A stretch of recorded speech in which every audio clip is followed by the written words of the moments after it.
ಮೊದಲು ಗೂಗಲನ್ನು ಓಪನ್ ಮಾಡಿ ಇಲ್ಲಿ ಸೇವಾ ಸಿಂಧು ಎಂದು ಸರ್ಚ್ ಮಾಡಿದ ನಂತರ ಇಲ್ಲಿ ಸೇವಾ ಸಿಂಧು ಪೋರ್ಟಲನ್ನು ಓಪನ್ ಮಾಡಿ. ಅದಾದ ನಂತರ ಇಲ್ಲಿ ನಿಮ್ಮ ಮೊಬೈಲ್ ನಂಬರ್ ಅನ್ನು ಹಾಕಿ ಗೆಟ್ OTP ಮೇಲೆ ಕ್ಲಿಕ್ ಮಾಡಿದ ನಂತರ OTPಯನ್ನು ಪಡೆಯಿರಿ. ಅದಾದ ನಂತರ ಇಲ್ಲಿ ಟೈಪ್ ಇಯರ್ನಲ್ಲಿ ಅದು ಕೊಟ್ಟಿರೋ ನಂಬರನ್ನು ಹಾಕಿ ಸಬ್ಮಿಟ್ ಕೊಡಿ. ಎಡಗಡೆ ಇಲ್ಲಿ ಅಪ್ಲೈ ಫಾರ್ ಸರ್ವಿಸ್ ಇದೆ, ಅದನ್ನು ಕ್ಲಿಕ್ ಮಾಡಿದ ನಂತರ ವ್ಯೂ ಆಲ್ ಅವೈಲೇಬಲ್ ಸರ್ವಿಸ್ ಅಂತ ಇರುತ್ತೆ, ಅಲ್ಲಿ ಕ್ಲಿಕ್ ಮಾಡಿ. ಅದಾದ ನಂತರ ಇಲ್ಲಿ ಯುವ ನಿಧಿ ಎಂದು ಸರ್ಚ್ ಮಾಡಿ.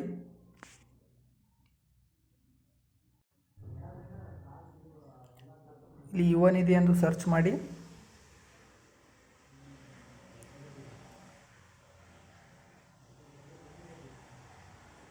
ಯುವ ನಿಧಿ ಬಂದಲ್ಲಿ ಇಲ್ಲಿ ಯುವ ನಿಧಿ ಅರ್ಜಿ ಪರಿಶೀಲನೆಯ ಮೇಲೆ ಕ್ಲಿಕ್ ಮಾಡಿ.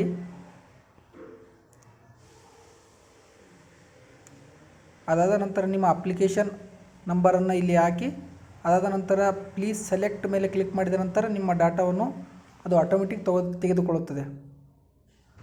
ನೀವು ನೋಡ್ಬೋದು ಇಲ್ಲಿ ಅಪ್ಲಿಕೇಶನ್ ರಿಸೀವ್ಡ್ ಅಂತ ಬಂದಿದೆ. ಅದಾದ ನಂತರ ನೀವು ಬ್ಯಾಕ್ ಬಂದು ಸೆಲ್ಫ್ ಡಿಕ್ಲರೇಷನ್ ಕೊಡಬೇಕಾಗುತ್ತದೆ.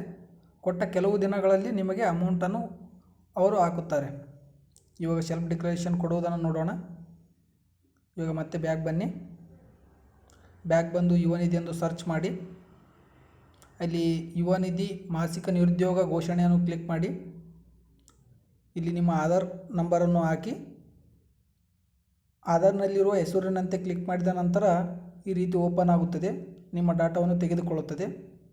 ನಂತರ ನೀವು ಎಸ್ ಮೇಲೆ ಕ್ಲಿಕ್ ಮಾಡಿ ಅಲ್ಲಿ ವೆರಿಫಿಕೇಷನ್ ಕೋಡನ್ನು ಹಾಕಿ ಸಬ್ಮಿಟ್ ಕೊಡಬೇಕಾಗುತ್ತದೆ.